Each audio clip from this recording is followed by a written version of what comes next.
ছেলেকে বলেছি ডিম কিনে নিয়ে আসতে, আর ছেলে দেখো আমার ডিম কিনে নিয়ে আসছে। দেখো কি অবস্থা। গুড মর্নিং বন্ধুরা, অনিতা সরকার নিউ ব্লগে তোমাদের সবাইকে স্বাগত। আর সকাল সকালেই উঠে পড়েছি, একদম উঠে দেখো একদম লিকার চা, আর এই যে সঙ্গে আছে মুড়ি। মুড়িটা আমি ভালো করে একদম মাখিয়েছি। আর দেখতে পাচ্ছ এখানে হচ্ছে লিকার চা। সবাই ভাবছো যে কি না কি, তাই না? কিন্তু না, এটা হচ্ছে লিকার চাই। দেখতে পাচ্ছ যে এই যে আমি বসে পড়েছি খেতে, সবার জন্য মাখানো হয়েছে। আর আমি আর আমার ছেলে বসে বসে খাচ্ছিলাম। আর ওর বাবা গেছে স্নান করতে, আসতে দেরি হচ্ছিলো। তো আমি বললাম যে চাটা গরম ঠান্ডা হয়ে যাবে, তাড়াতাড়ি আসো। তো ভাবলাম যে আমরা খেয়ে নিই আগে। তো যাই হোক, আমরা খেয়ে নিচ্ছি চা আর মুড়ি। আর এই যে দেখতে পাচ্ছ, ছেলেকে বলেছি কি যে ছেলে মানে দীপ যা তুই কটা ডিম কিনে নিয়ে আয়, আজকে হচ্ছে ডিম রান্না করব। তো আমার ছেলে দেখো যে ডিম কিনে নিয়ে এসছে, তার অবস্থা দেখো, দেখতে পাচ্ছ? এই রকম যদি ছেলে হয় তাহলে কি করব। তো যাই হোক, এতগুলো ডিম মানে 6টা 7টা ডিম আমি কি করব, ফেলে দেবো? তাই ভাবলাম যে এটা দিয়ে কোনো একটা রেসিপি করা যাক। তো এই যে দেখতে পাচ্ছি ছেঁকনি, তো ছেঁকনিটা দিয়ে আমি ডিমগুলোকে খোসাগুলোকে আলাদা করে দেবো। তো যাই হোক, এইভাবে আমি এবার প্যাকেটটা খুলে নিলাম।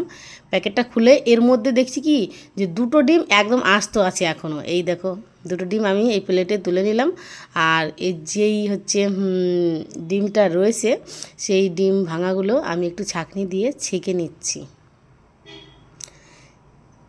তো দেখতে পাচ্ছ ডিমের খোসাগুলো আমি আলাদা করছি, আর ডিমের গিলুটা আলাদা করছি আর কি। তো যাই হোক, কী করব বলো? অনেকেই ভাবছো যে কিসের জন্য এটা করছো। তো ভাবলাম এতগুলো ডিম কত টাকা দিয়ে কিনতে হয়েছে, এমনি গরিব মানুষ, বুঝতেই তো পারছো। তারপরে আবার এতগুলো ডিম ফেলে দেবো, তাই ভাবলাম যে একটা কিছু করা যাক আর কি এটা নিয়ে। তো যাই হোক, এবার হচ্ছে ডিমটাকে ওই খোসাটার থেকে আলাদা করে নিচ্ছি ছেঁকনি দিয়ে। আর ডিম তো একটু লাল লাল টাইপের, ভালো অত পড়ছিল না। তো যাই হোক, একটু কোনোরকম করলাম, আর বাদ বাকি ফেলেই দিলাম। আর যে 2টো আস্ত ডিম রয়েছে সেই 2টো ভেঙে দিয়ে দিচ্ছি এর মধ্যে। তো যাই হোক, একটা খোসা পড়ে গেল, তো খোসাটা আমি বেছে ফেলে দেবো আর কি। তো এই খোসাটা বাছতেও অনেক টাইম লেগে গেল। তো যাই হোক, খোসা আবার যদি ডিমের মধ্যে থাকে না, তাহলে বেশ ভালো, মুখের মধ্যে যদি কামড় পড়ে কেমন যেন লাগে। তো যাই হোক, ওটা বেছে ফেলে দিলাম। তো এর মধ্যে সামান্য পরিমাণে লবণ দিয়ে দিলাম। লবণ দিয়ে এবার একটু ঘেটে নেব। তো ঘাটা হয়ে গেছে, এবার আমি একটা তাওয়া বসিয়ে নিয়েছি, তাওয়ার মধ্যে ডিমটা ঢেলে দিলাম। তো দেখতে পাচ্ছ কত সুন্দর হয়েছে। আর ডিম ভাজা তো ভালোই লাগে খেতে, একটা দারুণ একটা সেন্ট আসে, আমার তো খুব ভালো লাগে। তো যাই হোক, এটা একটু রোলের মতো করে মুড়িয়ে নিচ্ছি। আর অনেকটা বড়, তো ভেঙে ভেঙে যাচ্ছিলো।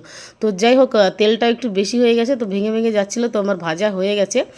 আর এইদিকে দেখতে পাচ্ছ একটা কড়াই নিয়েছি, কড়াইয়ের মধ্যে তেল দিয়ে এর মধ্যে জিরে, গরম মশলা দিয়ে দিলাম, আস্ত গরম মশলা দিয়ে একটু নেড়ে ছেড়ে নিলাম। তো এর মধ্যে এবার দিয়ে দেবো পেঁয়াজ। তো পেঁয়াজ কুচি দিয়ে ভালো করে একটু ভেজে নেব।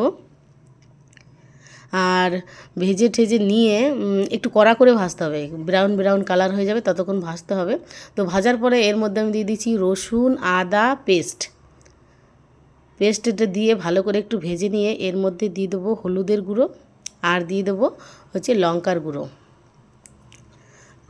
গুঁড়ো দিয়ে এর মধ্যে দিয়ে দেবো সামান্য পরিমাণে লবণটা দিয়ে এবার ভালো করে নাড়াচাড়া করে নিয়ে ওই মশলা ধোয়া জলটা দিয়ে দিলাম। এবার মশলাটা একটু কষিয়ে নেব।